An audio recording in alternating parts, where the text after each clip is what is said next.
Okay, चलिए मुझे कुछ समय लग गया था, कुछ स्लाइड तैयार करना पड़ता है इसलिए। जनरल इंग्लिश पहले तो थोड़ा सा सिलेबस देख लेते हैं। मैं आज जो सिलेबस दिखा रहा हूँ वो एनुअल एग्जाम के हिसाब से है, और इसमें से जो भी चीज़ें पूछी जाएंगी वो तुम्हें तैयार करनी है। तो टेक्स्ट बुक का मटेरियल तो खैर अलग है, उसके अलावा 3 ये टॉपिक्स होते हैं। रीडिंग अनसीन पैसेज यानी रीडिंग के लिए होता है, दूसरा राइटिंग के लिए होता है, और तीसरा ग्रामर सेक्शन होता है। इससे इंग्लिश का बेस मजबूत होता है। तो प्रोज और पोयम ये 2 एक्सट्रैक्ट आते हैं, और अनसीन पैसेज तो actually unseen passage section A में आता है। 2 अथवा 3 अनसीन पैसेज होते हैं, और उसके बाद जो सेक्शन डी होता है, सेक्शन डी में टेक्स्ट बुक से ये सेक्शन डी के हैं दोनों पार्ट, लेकिन ये आते हैं रीडिंग में। यानी ये प्रोज को पढ़ना होता है, पोयम को पढ़ना होता है, और उसके बाद क्वेश्चन होते हैं। लेकिन जो अनसीन पैसेज है सेक्शन ए में आता है। तो इस तरह 2 हिस्सों को मिलाकर ही रीडिंग स्किल्स का जो जांच होती है वो इसमें होती है। दूसरा होता है राइटिंग स्किल्स, तो यानी लिखना सिखाया जाता है। तो इसमें लेटर राइटिंग हम जानते हैं, इसमें इनफॉर्मल और फॉर्मल लेटर होते हैं। उसके अलावा नोट मेकिंग, समराइजिंग और राइटिंग टास्क आता है, यानी कुछ वर्बल या विजुअल, यानी कि कुछ शब्द लिखे होंगे, कुछ थोड़ा सा पैराग्राफ होगा, और विजुअल यानी कि पिक्चर होंगे। इसके आधार पर कुछ लिखना होता है, और इसमें होता है एज ए राइटिंग, जो आपका एज ए और एप्लीकेशन वाली बात है वो राइटिंग स्किल्स के फील्ड में आता है। तो ये इसके सेक्शन बी का पार्ट है ये। अब उसके बाद आते हैं ग्रामर में। ग्रामर में ये जो सारी चीजें हैं ये सेक्शन सी होता है। इसमें tense, modal, sentence, character, non finite forms of verbs, clause और ट्रांसलेशन। इसके अलावा सप्लीमेंट्री मटेरियल्स भी कुछ आता है इसमें, जो कि वर्कबुक जो होती है आपकी, वर्कबुक से भी इसमें कुछ क्वेश्चन होते हैं रीडिंग टाइम में। कुछ 2-4 प्रश्न यहाँ से भी आते हैं, आ जाते हैं ग्रामर सेक्शन में। तो इन सभी चीजों को तैयार करना है, तो हम लोग सभी चीजों को देखेंगे। अब थोड़ा सा देख लेते हैं। जो 100 मार्क्स का क्वेश्चन पेपर होता है ये जनरली 3 आवर्स का होता है, बट अभी क्वार्टरली जैसे 2 and 5 आवर्स का हो रहा है ना। 250 सॉरी 50 में 30 टाइमिंग तो 30 होगा ना, 230 आवर्स। तो रीडिंग स्किल्स जो होती है अनसीन पैसेज आएंगे वो 15 मार्क्स के आएंगे, यानी 3 अनसीन होंगे इसमें। ठीक है, 3 अनसीन। राइटिंग स्किल्स में 20 मार्क्स का होगा, और ग्रामर होगा 20 मार्क्स का। तो इस तरह इन तीनों खंड को यदि मिला दिया जाए तो ये हो जाते हैं 55 मार्क्स के, 55 मार्क्स। और जो टेक्स्ट बुक होती है वो 45 मार्क्स का आता है। तो क्या होता है कि 45 मार्क्स पर अगर ज्यादा हम कंसंट्रेशन कर दे तो ये चीजें छूट जाती है, जबकि मार्क्स यहीं से मिलते हैं।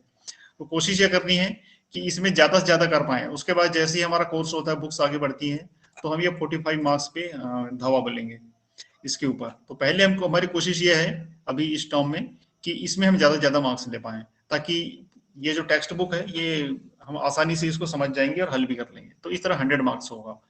अभी जो क्वार्टरली एग्जाम है, क्वार्टरली एग्जाम में भी स्थिति लगभग यही बनने वाली है, कि इसमें अधिकांश स्कूलों में यही होगा कि लोग टेक्स्ट बुक के चक्कर में रहेंगे और इधर मार्क्स उनके कम हो जाएंगे। तो अपने को ध्यान इस तरफ देना है, इस पर ज्यादा टेंशन लेने की जरूरत नहीं है।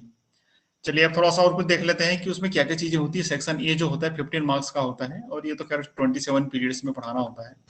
तो साल भर में तो खैर अभी तो 2-3 महीने निकल गए। अब देखते हैं, इसमें 3 हिस्से होते हैं ना।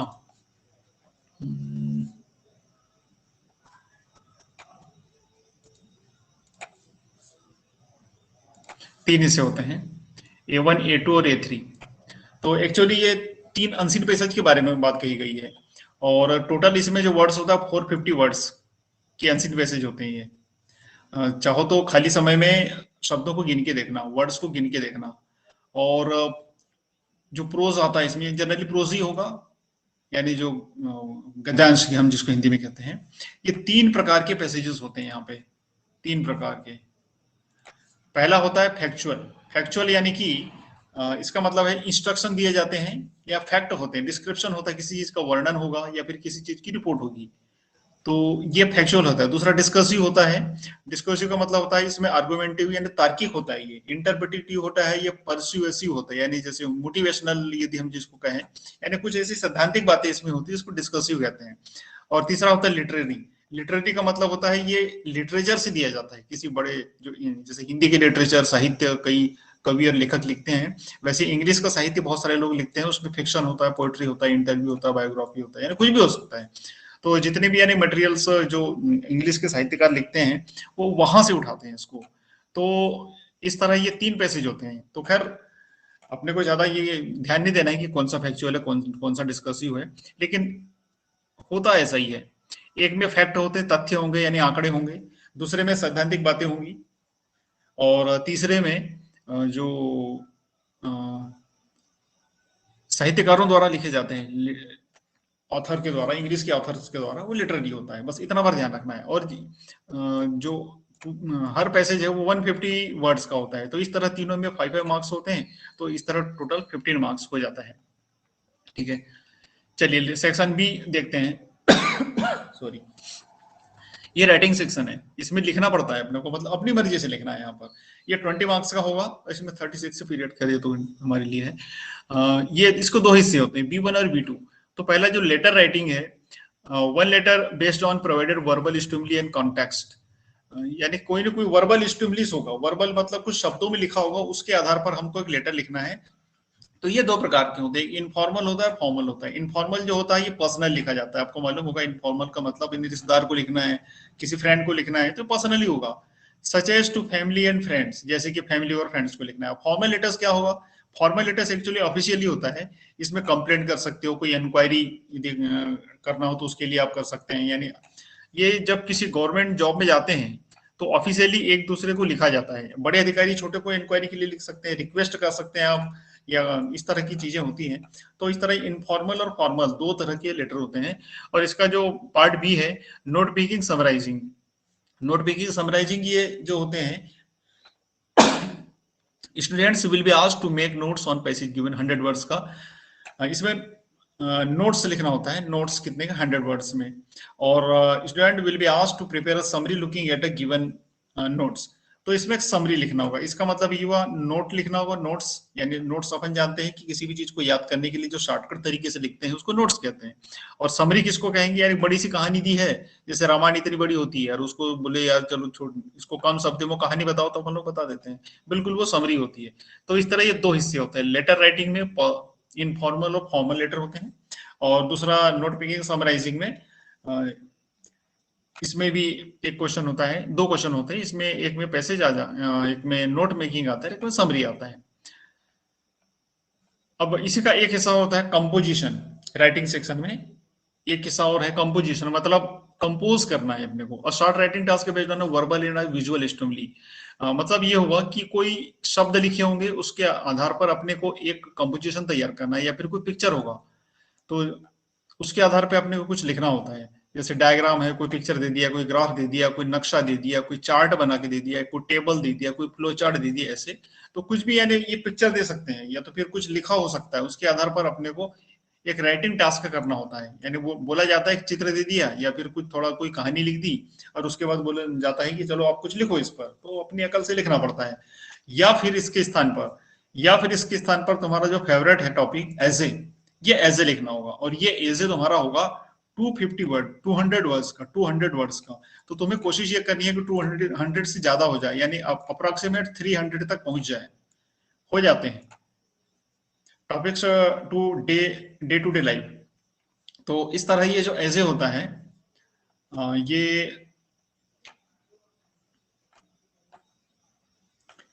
ये 200 वर्ड्स में जो दिया रहता है, कभी भी जितने वर्ड्स में दिया होता है ना, उससे ज्यादा लिखना चाहिए। जैसे ये 80 वर्ड्स का है, ये 80 वर्ड्स के स्थान पर आपको 90 100 वर्ड्स लिखने चाहिए, तब वो जाकर उसमें परफेक्ट नंबर मिलते हैं। तो इस तरह इतनी सारी बातें हुई। तो इसमें सेक्शन बी। अब सेक्शन सी देखते हैं। ये ग्रामर और ट्रांसलेशन के लिए होता है, 20 मार्क्स इस पर होते हैं। तो इसमें क्या होगा, थोड़ा सा पढ़ते हैं इसको। A variety of short questions involving the use of particular instructions within a context. Test types used will include clause, gap filling, sentence completion, sentence ordering, editing, dialogue completion, and sentence transformation. The grammar syllabus for this class will include the following areas of for teaching. तो इसमें क्या है, a variety of short question, छोटे प्रश्नों को जो variety है, involving the use of particular structures with in context, किसी न किसी कॉन्टेक्स्ट यानी किसी न किसी टॉपिक पर डिपेंड होंगे। Test types use cloze, cloze यानी किसी चीज को क्लोज करना, बंद करना। गैप फिलिंग, गैप फिलिंग का मतलब हम इसको और दूसरे शब्दों में कहते हैं फिल इन द ब्लैंक्स, खाली स्थान।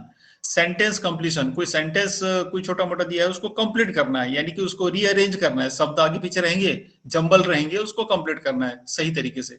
सेंटेंस रीऑर्डरिंग, अब 4-5 सेंटेंस दे दिए जाएं किसी पर्टिकुलर कोई स्टोरी बना के या कुछ ऐसा करके, तो वो चारों पांचों सेंटेंस को देख के हमें ये जमाना पड़ता है कि भाई पहला सेंटेंस कौन सा होगा, दूसरा कौन सा होगा। तो ये सेंटेंस रीऑर्डरिंग होती है। एडिटिंग का मतलब होता है कोई एक छोटी सी कहानी दे दी जाए या फिर कोई चीज ऐसी दे दी जाए जिसको हम पहले से जानते हैं, अब उसको एडिट करना है यानी सुधारना है। और डायलॉग कॉम्प्लीशन, डायलॉग कॉम्प्लीशन मतलब किसी आदमी के द्वारा कोई बात कही जाती है, उसे डायलॉग कहते हैं, हम तो जानते हैं। तो डायलॉग अगर कोई बोले या फिर कोई बात कहे तो कहीं ना कहीं उसको छोड़ देते हैं, तो उसको कंप्लीट करना होता है। इन सेंटेंस ट्रांसफॉर्मेशन, सेंटेंस ट्रांसफॉर्मेशन का मतलब होता है आप एक टेंस से दूसरे में जाइए, या फिर किसी सेंटेंस को नेगेटिव बनाइए, कोई नेगेटिव सेंटेंस है उसको इंटरगेटिव बनाइए, तो ये कहलाता है सेंटेंस ट्रांसफॉर्मेशन। इसके बाद grammar syllabus for this class will include the following areas for teaching.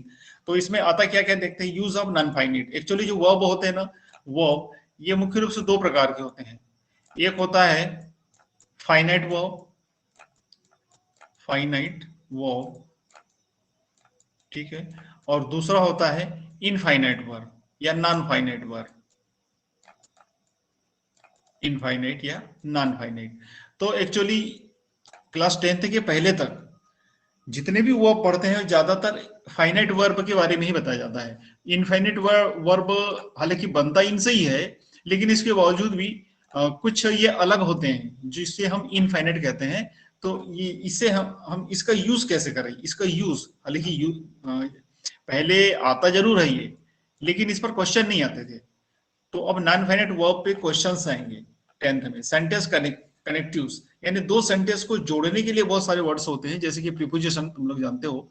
तो जो सेंटेंस कनेक्शन है, as, since, while, then, just, because, just, until, just because, just until, clauses with what, where and how, यानी WH family की जितने भी words आएंगे वो सारे के सारे सेंटेंस को कनेक्ट करने के काम में आते हैं, दो सेंटेंस को जोड़ने के भी काम में आते हैं। जैसे कि मैंने WH लिखा, एक सेंटेंस इधर होगा, इसको मैं ए नाम दे देता हूं, और दूसरा सेंटेंस इधर होगा। तो इस तरह के भी सेंटेंस होते हैं जिसको WH से जोड़ा जाता है। तो और इसके अलावा एंड, बट, आर ऐसे भी और सेंटेंस कनेक्टर्स होते हैं। इसके बाद बारी आती है पास्ट टेंस की। तो खैर ये तो टेंस वाले चैप्टर में सब कुछ पढ़ना है, यहाँ पर्टिकुलर पास्ट टेंस की बात नहीं है, लेकिन चलिए 10th में पास्ट टेंस ऐसे लिखा हुआ है। मोडल, अब देखिए मोडल जो है ना ये बहुत इंपॉर्टेंट है, मोडल बहुत इंपॉर्टेंट है, इसको आगे तक पढ़ना है, आपको आगे तक पढ़ना है। अभी तक जितनी भी चीजें पढ़ी है वो सारी चीजें खत्म हो गई, अब मोडल पढ़ेंगे। इसमें क्या क्या होता है देखते हैं। कैन, कुड, कैन का कुड, मे का माइट और मस्ट। इसके अलावा और भी है, इसके अलावा और भी है, will, would, may, might, can, could, shall, should. तो ये सारे मोडल कहलाते हैं, ठीक है, मोडल कहलाते हैं। अब इनका यूज करना सीखना है। उसके अलावा ट्रांसलेशन होगा, ये 5 सेंटेंस जनरली आते हैं 5 मार्क्स के, तो ये तो छोड़ना नहीं है बिल्कुल। ट्रांसलेशन हिंदी के सेंटेंस रहेंगे और उसको इंग्लिश में कन्वर्ट करना है, और ये तभी होगा जब आपको टेंस आएगा। तो टेंस भी सीखना भी बहुत जरूरी है। ओके, किसी का माइक चालू है, जरा बंद कर देना। किसी का माइक चालू, माइक बंद करो, म्यूट करो। ओके, चलिए। All other areas covered in class 9th will be, अच्छा 9th का एरिया भी इसमें कवर करना पड़ता है। अब टेक्स्ट बुक की बात आती है तो टेक्स्ट बुक पर ज्यादा बात नहीं करेंगे, इसमें प्रोज और पोइट्री इसके करीब 8-9 हिस्से हैं। इसमें कुछ प्रोज से होता है, 100 वर्ड्स के क्वेश्चंस होते हैं, और इसमें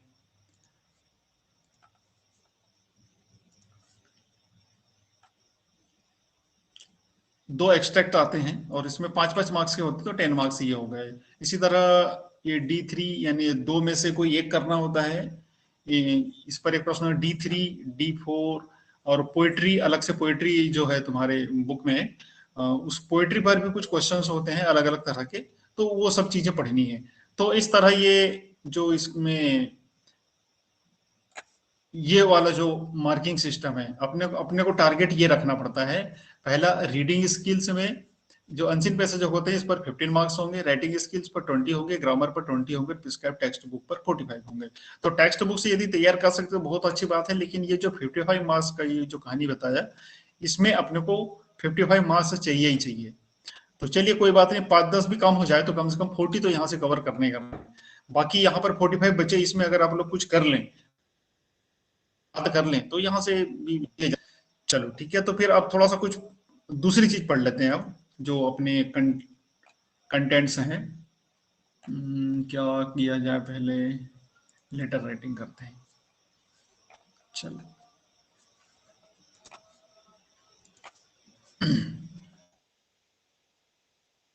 राइटिंग इनफॉर्मल लेटर, ज्यादा लेटर मैं नहीं बताऊंगा, ठीक है, बस कम कम। इनफॉर्मल या फॉर्मल, जनरली आप लोग फॉर्मल ही लिखेंगे, मुझे मालूम है, एप्लीकेशन ही लिखोगे, लेकिन ये हालांकि अथवा में आता है, लेकिन अगर ना आए तो अपने को सीखना जरूरी है। तो ठीक है, एक क्वेश्चन देखते हैं यहाँ पर। Your father is out of, पहले तो सेंटेंस को अच्छी तरह पढ़ना है, इसमें जल्दबाजी बिल्कुल नहीं करना। Your father is out of town, इसका मतलब समझ गए, तुम्हारे पिता शहर के बाहर हैं। राइट अ लेटर, यानी एक लेटर लिखना है, टू हिम, उन्हें, सेइंग दैट। अब ये देखिए, ये जो दैट लिखा है ना, ये इनडायरेक्ट नरेशन समझ में आएगा तब अपन कर सकते हैं, इसको कनेक्टर भी कहते हैं। योर मदर इज इल, अब ये इतना सा छोटा सा लिखा है, योर मदर इज इल मतलब तुम्हारी माँ बीमार है, ये यानी बीमार होता है, ये सिक यानी भी बीमार होता है। इसके लिए दो वर्ड जनरली हम लोग यूज करते हैं बीमारी के लिए, इल और सिक, SICK के दो वर्ड। तुम्हारी माँ बीमार है and he should come back immediately, तो आपके पिता शहर से बाहर हैं, उन्हें एक पत्र लिखो कि तुम्हारी माँ बीमार है, he should come back immediately. Immediately मतलब जल्दी, ये तो जानते हो, उन्हें जल्दी आना चाहिए। ये जो शुड है, ये शुड जो मोडाल है, इसका मतलब हमेशा याद रखना, हिंदी में चाहिए होता है, बस। अगर इतना सा हमेशा याद रहे तो शुड का कहीं भी यूज हो, कहीं भी किसी भी सेंटेंस में अगर ये लिखा है, इसका मतलब सीधा सा समझ जाना, ये चाहिए का मतलब यहाँ पर बताया जा रहा है। ठीक, अब देखिए लेटर कैसे लिखते हैं। लेटर में सबसे पहले ये लिखा है address, room number 10, ring road, लश्कर, ठीक है, यहां पर ये इतना लिखा है। तो हम लोग अपना ओरिजिनल एड्रेस ना देकर थोड़ा सा इधर उधर का मिक्स कर दें, जैसे कोई कहीं छिंदवाड़ा का दे दिया, कहीं रतलाम दे दिया, तो अलग अलग स्थान का कोई मोहल्ले का कोई और नाम दे दिया, तो ऐसा कर देना चाहिए ना। या फिर क्वेश्चन में अगर एड्रेस दिया है तब तो ठीक है, उसी एड्रेस को लिखेंगे, उसके बाद शहर का नाम लिखें और उसके बाद डेट लिख दें। तो आजकल क्या होता है कि एड्रेस ऊपर नहीं लिखा जाता जनरली। जब पहले पहले इस तरह के लेटर लिखे जाते थे ना, तो एड्रेस बिल्कुल नहीं लिखते थे, सीधा सीधा यहाँ पर जैसे पत्रिका वगैरह में लिखते हैं ना कुछ, जैसे ओम लिख दिया, ऐसा लिख देते थे। और उसके बाद यहाँ पर एक शहर का नाम लिखते थे, फॉर एग्जाम्पल जैसे यहाँ पर लिख दिया छिंदवाड़ा, यहाँ पर छिंदवाड़ा लिख दिया, और उसके नीचे डेट डाल देते थे, 21/9/21, ऐसी, बस खत्म। तो ये चीजें हालांकि फॉर्मेट में है, ये चीजें फॉर्मेट में है, लेकिन अगर ये ना भी लिखो तो बीच में ऐसा कोई भी हेडिंग डालो अपनी मर्जी से, कोई भी अच्छी सी चीज, जैसे आजकल हमारी परंपरा है पत्रिकाओं में हम लोग कुछ ना कुछ अच्छी सी चीज लिख देते हैं, और राइट साइड में ऐसा अपने शहर का नाम लिख के उसके नीचे डेट लिख दो। एक्चुअली ये जो शहर का नाम लिखने की जो परंपरा है ना, इसके कारण यहाँ डेट आया, और ये एक्चुअली राइट साइड में ही था, लेकिन आजकल कंप्यूटर के जमाना आ गया है, इसलिए हर चीज लेफ्ट अलाइन हो रही है, इसलिए लेफ्ट में था, अदरवाइज ओरिजिनल पैटर्न ये वाला है। तो इस चीज को याद रखना, ज्यादा नहीं तो कम से कम लेफ्ट साइड में ये दुनिया भर के एड्रेस लिखने की बजाय अपने गांव का नाम लिख दिया, बस खत्म करो, उसके नीचे डेट लिख दो, आ गया, सारा कुछ आ गया। चलो अब इसको लिखते कैसे हैं, डियर फादर यानी रिस्पेक्टेड फादर लिखिए, डियर फादर लिखिए, फ्रेंड लिख रहे हो तो फ्रेंड को लिख रहे हो तब भी अपन डियर लिख सकते हैं ना। High regards, I want to inform you that mother is unwell, बहुत शॉर्ट में लिखा है, I want to inform you, मैं आपको सूचित करना चाहता हूं कि माँ बीमार है, ठीक है। She has been suffering from fever for a week, she has been suffering, ये प्रेजेंट परफेक्ट कंटीन्यूअस टेंस में है। She is under the treatment of doctor in, the doctor says that she will be normal in a week, there is nothing to worry, only she is feeling lonely and wants to you to come home immediately, rest is fine, hoping to see you soon। अब देखो ये जो rest is fine hoping to see you soon. तो ये जो बीच का जो content है इसको थोड़ा सा याद रखने की कोशिश करना। इसमें जितनी भी चीज आ जाए ना, जितने सेंटेंस हम लिख सके उतना लिखें। अब होता यह है कि लेटर किस काम के लिए लिखा जा रहा है उसके कारण इसको अपने को बदलना पड़ता है। तो इसको भाई अगर लिख सकते तो ठीक है, या तो फिर याद करो। और उसके बाद यू आर अफेक्शनली रोहन, अपना नाम यहाँ नीचे लिखना है। हालांकि पहले इस साइड में लिखते थे। ये अफेक्शन का जो मतलब होता है प्यारा। अफेक्शन एक अलग वर्ड है, अफेक्शन। इसके स्थान पर हम लोग जो जनरली अफेक्शनेटली लिखा है, तो हम आजकल इसके स्थान पर लवली लिखते हैं। यानी हम, ये कॉमन वर्ड है, लवली इसका कॉमन वर्ड है, लेकिन इससे बेहतर माना जाता है पुस्तकों में लिखने के लिए, कॉपी में, अफेक्शन। तो ठीक है, उसके बाद अपना नाम। और क्वेश्चन में यदि आपका नाम दिया है तो ठीक है, अदरवाइज यहाँ पर अपना ओरिजिनल नाम ना लिख के कुछ और फेक नाम लिख दीजिए, कुछ भी दूसरा झूठा मूठा, तो वो काम चल जाएगा। तो ये तो हो गया इनफॉर्मल लेटर। इसी तरह और भी कई इनफॉर्मल लेटर हो सकते हैं इसमें, जैसे ये यहाँ पर, इसके बारे में आप ज्यादा बात नहीं करूंगा। ये एड्रेस दे दिया, डेट दे दी, तो इसको यहाँ ना लिख के राइट साइड में लिख दो, ठीक है। उसके बाद डियर रमेश, ये सब फ्रेंड है, ब्रदर है, और लास्ट में अपना नाम लिखा। तो ये एक्चुअली कंप्यूटराइज्ड फॉर्मेट है, ये कंप्यूटराइज्ड फॉर्मेट है। एप्लीकेशन भी हम लोग ये पुस्तकों में जो दी रहती है कंप्यूटराइज्ड फॉर्मेट में दी रहती है, तो वो सब अपने को नहीं करना है, अपने को अपने तरीके से चलना है। चलिए ठीक है, इनफॉर्मल की तो खैर ज्यादा समस्या नहीं है। अब हम आगे बढ़ते हैं फॉर्मल लेटर की तरफ। ये आ गया formal letter. Formal letter, write an application to your principal to issue your character certificate, right. तो आपको मालूम है जनरली ये दो तीन चीजें ही पूछी जाती है ज्यादातर, और इस बार तो जो क्वार्टरली एग्जाम है उसमें एसएलसी यानी कि ट्रांसफर सर्टिफिकेट ही पूछा जाएगा, जहां तक मुझे लग रहा है। इसके अलावा तो कोई दूसरा हो नहीं सकता। तो ये तो तुम्हें पता है, to the principal government GS school Raipur. तो ये स्कूल का नाम जनरली हम लोग ऐसा नहीं लिखते, तुमको मालूम होगा। तो टू लिखने के बाद थोड़ा सा स्पेस छोड़ते हैं, आगे हम द प्रिंसिपल लिखते हैं, फिर स्कूल का नाम फिर ऐसा करके लिखते हैं। तो रिस्पेक्टेड सर, खैर ये तो लिखना ही लिखना है। अब उसके बाद ये जो बीच का की जो कहानी है, इसको तो कैरेक्टर सर्टिफिकेट मांग रहे हैं, इसका मतलब आप परीक्षा दे चुके हैं। I beg to state that, I beg to state that, ये जो स्टेट लिखा है ना, इसके स्थान पर से भी लिख सकते हैं, कोई प्रॉब्लम नहीं है। इस स्टेट की जगह पे आप से भी लिख सकते हैं, I beg to say that या I beg to state that, दोनों चलेगा। मैं यह कहना चाहता हूं कि, मैं यह बोलना चाहता हूं कि, ऐसा कुछ भी हो जाता है। स्टेट यानी स्थापित करना चाहता हूं कि होता है असल में, लेकिन उसका वैसा स्थापना वाला अर्थ नहीं लेते हैं, कहना चाहता हूं लेते हैं। आई बेग, और ये बेग इसके स्पेलिंग ध्यान रखना है, BAG बैग नहीं लेना, तो थैला हो जाएगा।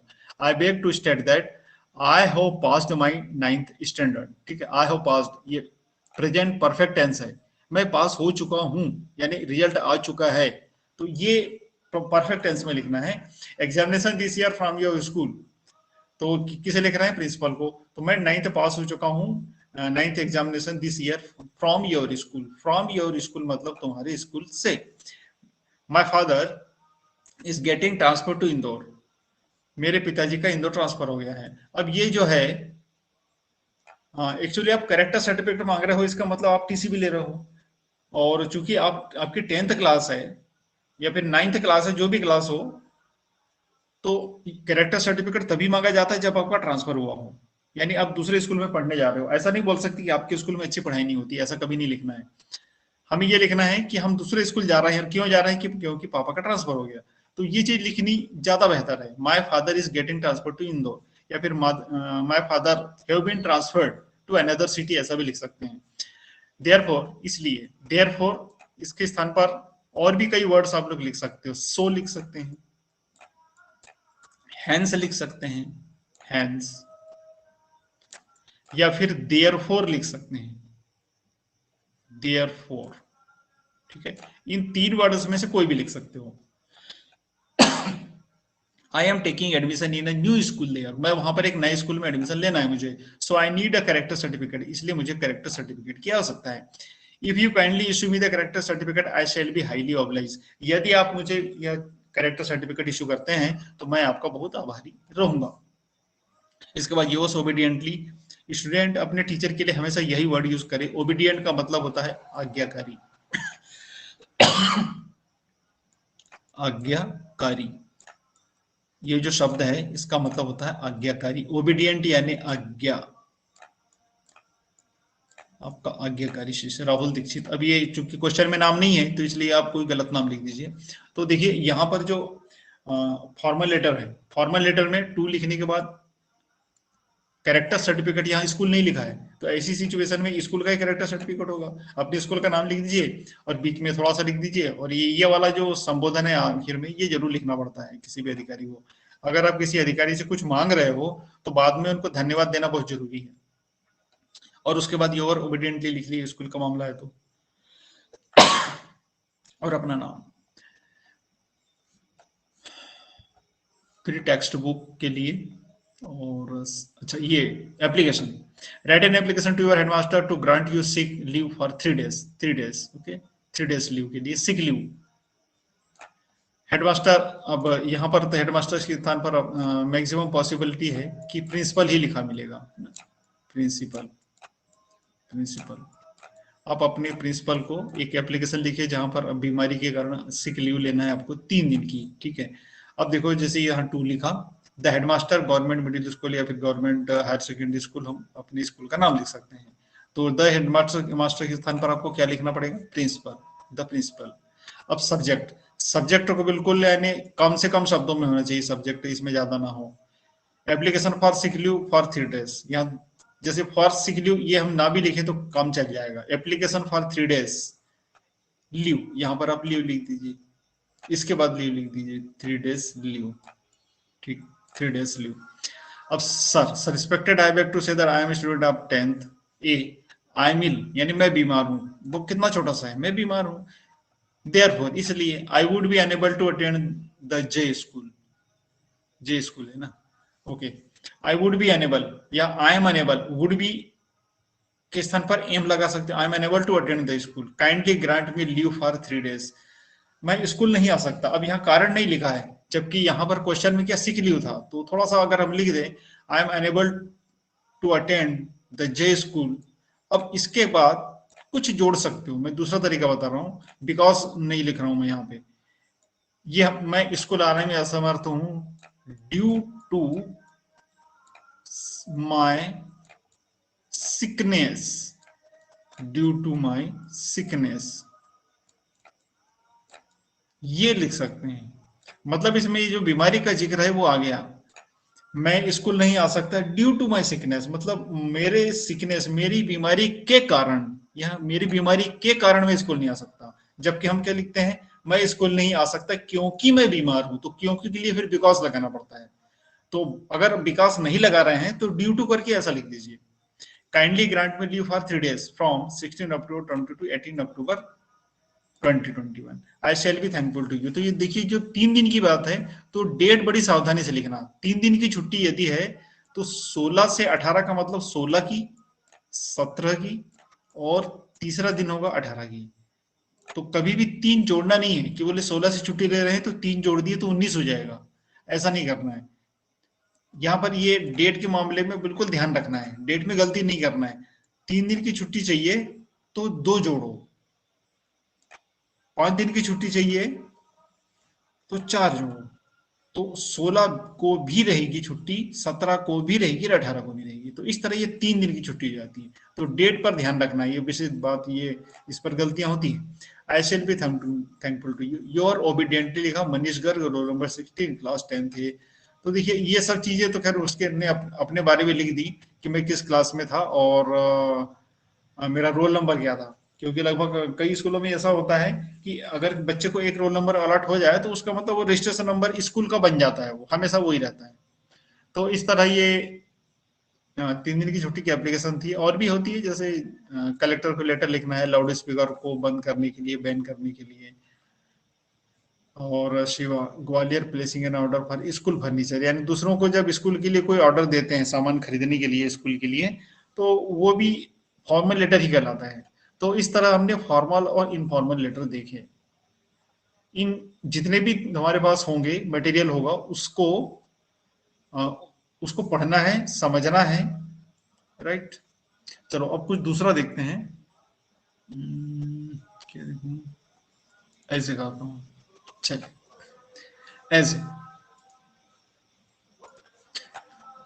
As a generally wonder of science का तो लिखोगे, मुझे पता है। माई एम्बिशन इन लाइफ, एक ये मेरे पास ये है। और a visit to historical place, एक दूसरा ये है। ये जनरली पूछते हैं। माई फेवरेट लीडर, ये भी पूछते हैं। माय फेवरेट टीचर, शायद ये भी पूछते हैं, ज्यादा मैं देखा नहीं पिछले साल के क्वेश्चन पेपर, बट पूछते हैं। पॉल्यूशन, हाँ ये तो कॉमन सब्जेक्ट है, ये पूछा ही जाता है। इसके अलावा माय हॉबी, ये भी यानी कॉमन है, ये भी ज्यादातर पूछा ही जाता है, माय हॉबी। इसके बाद माय मदर, मेरी माँ, ये बहुत अच्छा टॉपिक है। एन इंडियन फेस्टिवल, फेस्टिवल पर भी आता है। और हाँ ये अब आ गया अपने ऐसे पर, वंडर्स ऑफ साइंस, या science is a good servant but a bad master, right, good servant but a bad master, या फिर साइंस इज अ बून और क्या लिखते हैं, डेविल। तो इसको इसको बड़ी सावधानी से लिखना है ना। अभी तो खैर जितना लिख सकते हो उतना लिखना, लेकिन मैं अलग तरीके से लिखवाऊंगा इसको। तो चलिए इंट्रोडक्शन देखते हैं। It is the age of science, ये सबसे पहला सेंटेंस, इसको याद रखना ही रखना है। इसको चाहो तो वीडियो को रोक कर ऐसे लिख सकते हो, यानी मैं तो नहीं रुकूंगा, जब बाद में देखोगे ना तो इसको रोक कर ऐसे लिख लेना। Science plays an important role in our life, ये सेकंड सेंटेंस हो गया। It has made our life easier and comfortable. Science is a systematic way of knowledge and living. उसके बाद scientific wonders, science has given us many wonderful gifts. The various innovations of science are its wonders.